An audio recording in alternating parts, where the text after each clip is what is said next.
welcome to another episode of Krazys Cookbook. Today I'm honoured to be joined by SCOTTY RAKES from Stacked Out Entertainment. Hello mate, good to be here. Hey. Hi, I'm Hank Marvin mate, what's on the menu? Well, today, you'll be pleased that you come around today because we have got some beefy sirloin steaks. Now, usually I'm a fillet steak person, but look at how thick that is. I seen them in the shop and I thought that's got to get down. So yeah, we're going to get over this. Come on. I'm going to put this on and I will come and interview about the event that you're doing very shortly, yeah? Excellent. Nice one, let's get to it. Before we do the steak, I'm going to chop up some spuds and do some parmentier potatoes. I'm going to cook that in the oven, and because that's going to take longer than the steak, I'm going to get that on first. Quite simple. What you want to do is chop the potato into sections that are about 1 centimetre thick each. That's a bit big, but that'll be fine. Like that, and one more down there. And then you want to piece it back together like that. I'm going to slide that one out so it stays in place, nice and easy, and then chop them across long ways.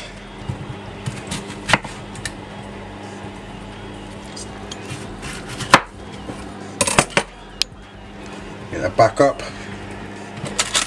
and then so we get our cubes. Easy job. Plow and load the cubes. Okay, we're going to season up these potatoes. I've got a whole lot of them in there. As I say, always get big garlic as well, because we like them big flavours and it saves a lot of mucking around when it comes to crushing up and chopping up these garlics. And yeah, there's loads to go in there. Also, I'm going to put thyme and I'm going to put some all-purpose seasoning and some salt and pepper, as well as some olive oil. Some half decent olive oil, and that's going to make the potatoes taste beautiful. So let's get into this. Chopping it kind of roughly. As I said, the potatoes have got to crisp up in the oven, so you don't want it to completely burn. So I'm not doing too small pieces, but we want a fair bit to cover up all of the potatoes, so we get a nice mountain of garlic. Another reason to get the big ones as well. Probably have to peel about 2-3 garlics to get this much off of little garlics. Right, finally chopped up that mountain of garlic. I'm going to put that in here. I'm going to mix that up with everything else in a second, so don't watch how it's landing. So I am going to put in a nice healthy bunch of fresh thyme in the potatoes. Get that all around because I want that flavour all over them, and I want that to take on the flavour of the thyme. Got the salt and pepper. I've got the pink Himalayan salt and the black peppercorns, and I'm grinding that up in the pestle and mortar. I always use the pestle and mortar because I find when you freshly crack the pepper, it brings out a better flavour rather than just having cracked pepper just be sat in a bag drying out and all nasty. So yeah, this works. I have been listening to a bit of salt and pepper just to make sure I knew the songs because it's terrible. So it's push it real good. Yeah, shame on me. Right, so we're going to put a substantial amount of salt and pepper on there. You want a lot of flavour in this. And then I am going to slap a load of oil on top of that, olive oil as well, so we get that in there. And then get it with your fingers, and make sure you wash your hands first please. You want no grubby fingers in the food. And mix that up in there and make sure that's all coated and all around all the potatoes. And this is going to the oven at about 220 degrees for probably about 30 minutes for real. That crisp up. That's going in there now.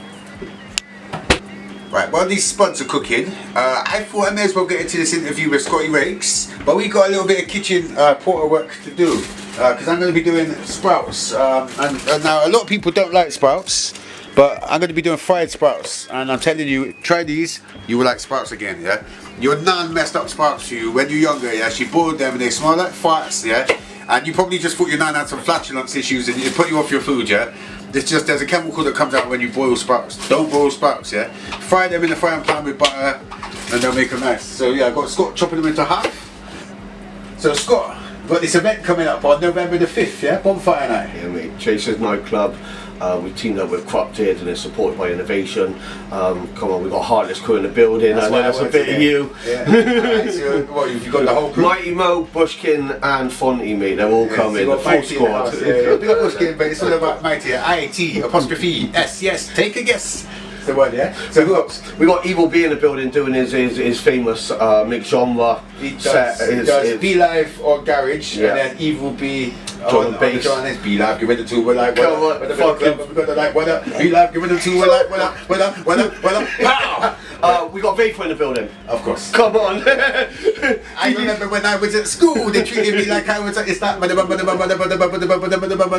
I can do it, you know. DJ Stealth, they're doing an exclusive vinyl set. It's going to be absolutely phenomenal. Hey, big up MC Vapour. That's one of my favourite MCs from there, you know. I wish you did. Gee. Hyperactive MC with Spinny B, and that's going to be a really good set. Hey, sexy Cinderella, cut the small talk. All I want to do is. Yeah. I know everything else, see? I can have a gas to this event, everything. Yeah. Miss Pink and Leanne Louise, who have been live streaming all through lockdown, and that's the ones who's killing it. Come on, they're absolutely killing it. I really can't wait for this set. It's getting a lot of attention, this set, so yeah, can't wait for that. DJ Judge Dredd, and we got the Room 2 hosted by Stomper Sounds with a lot of up and coming artists in the scene. House, Bassline, 140. It's going to be phenomenal. Yeah. The whole event is going to be powered by RC Audio. Come on, yeah. Both rooms. I know you've been working with them Bass heavy. Yeah.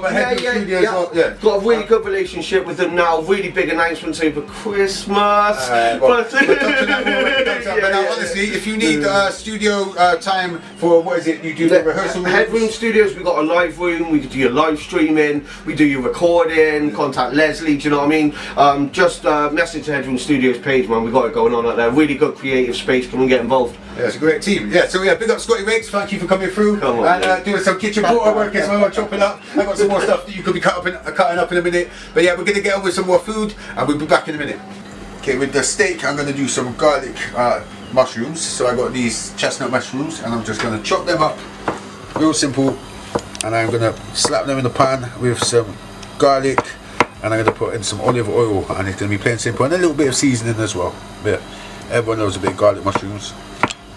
These are going to be good. While I'm waiting for the griddle pan to heat up for the steaks to go on as well, I've got another little bit of prep work to do. I'm going to get these asparagus tips, and I'm going to chop just off the end, because if you look in there, it looks dry. When they've been chopped off, it dries out real quick, and that's going to go in your mouth. So keep it in the rubber band, it makes it easy. Just down there, and just like on there. You can see where it's a bit harder, but these are just the tips, so it's pretty good anyway. And bam, like that, you're ready to go, and then you can take off the rubber bands. But I'm going to keep them in there for now, because they're going to go on in a minute after I put the steaks on.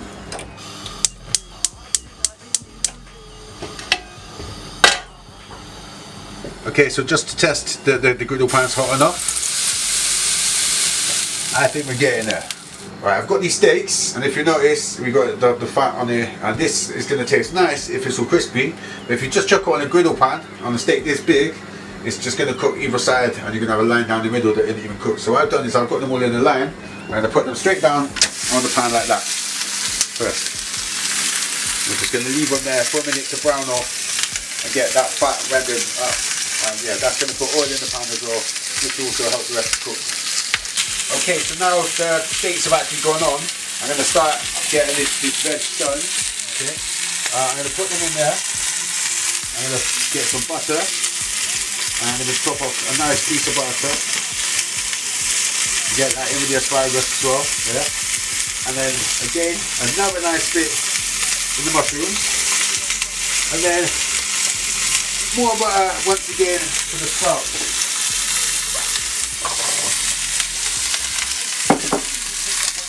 Okay, I've taken these off of the griddle just so you can see that the fat's all cut down properly on the top. So if you look on the other side, that's ready to go on the griddle.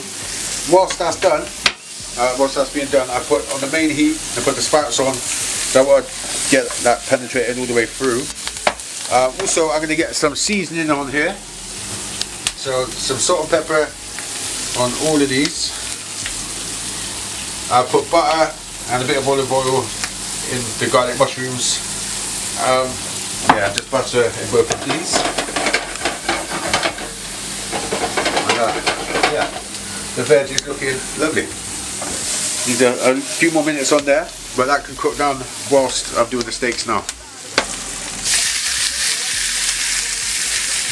Okay, so I'm going to put another substantial sized bit of butter into a pan, because when these steaks are done, I'm going to take them out, I'm going to slap them in there, and I'm going to want some seasoning on top of it. And this is when you season it. And this is where they've been hiding as well, yeah? So as well as the butter, I'm going to put bay leaves in there to add some flavour to the steaks. And then I'm going to spoon that melted butter over the top. Now let's get this other one in here as well. Look at that. That's a thing of beauty, that is. You notice the red starts coming through, the blood starts coming through. Now I'm going to leave these steaks to rest in this butter for probably about 10 minutes just to let it cook through, but so the middle stays pink, but just so it's cooked right through. Now I'm going to make a sauce for the steaks, but I noticed there was some bay leaves missing from the garlic mushrooms.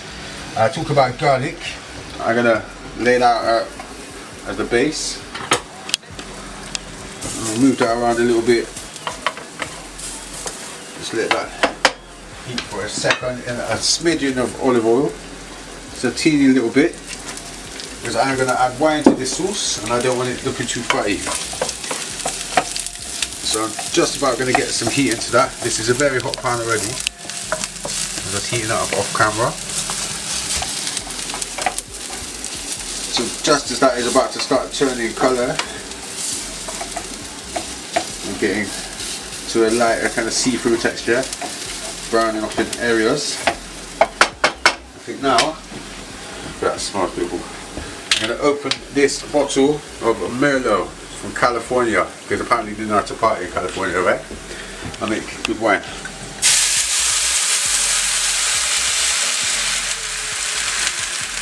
Now, all the alcohol will get burned off of that, unfortunately, but it still adds a nice flavour, and it works really, really well with these steaks. They're simmering in the back and just taking on the flavour of the butter and the herbs.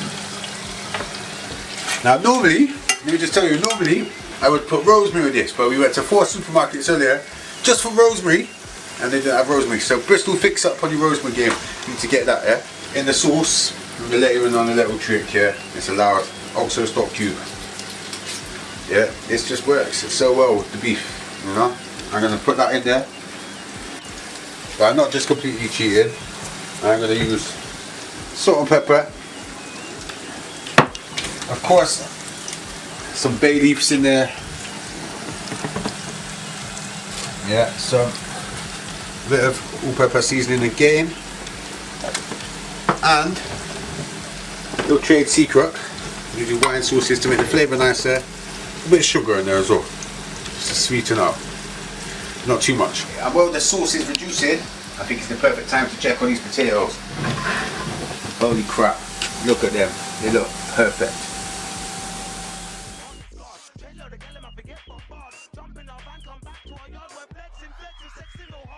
It's all plated up now and all ready to go. Everyone's got their plate and Scott's looking happy. He wanted it a little bit more well done, so yeah, we've done that through. Perfect. You know? Absolutely perfect. And yeah, here's mine. I'm really looking forward with the pink nuts in the middle still. Now look, let me split that and show you the pink nuts. But yeah, basically we're going to go on and eat our steaks. What do you think? Does that taste alright? Yeah? Oh yeah, I'll put your sauce separate in the fingers. I know what you like with that. Try the sauce, see what you think. Yeah, let's get it. That's you. A bit of wine sauce on that. Come on. Come on, that's a bit too good. Let's get it. Some people like steak well done, but you know. Wow. Special, isn't it? Yeah. Come on, mate. Yeah. Also, can I get you trying on camera? Go on. I just want to see what you think about them sprouts. Yeah. Go on. Let's fried sprouts, because you like. Can I have sauce on them? Dip the sauce on it if you want. Yeah. Cool. Yeah. You know he likes that sauce for real. There you go. Yeah. Yeah. So you're converted, yeah. First time I've ever done spice. And it doesn't taste like granny farts. So yeah, with the sauce. Now, now we're going to get on and on this steak because honestly it's getting cold. But thank you for checking out another episode. Normally I would go into the artist music, but basically we're here to promote an event. So I'm gonna put on a bit of Heartless and have a shock out at the end. Yeah. Let's check out the flyer. Come on. How?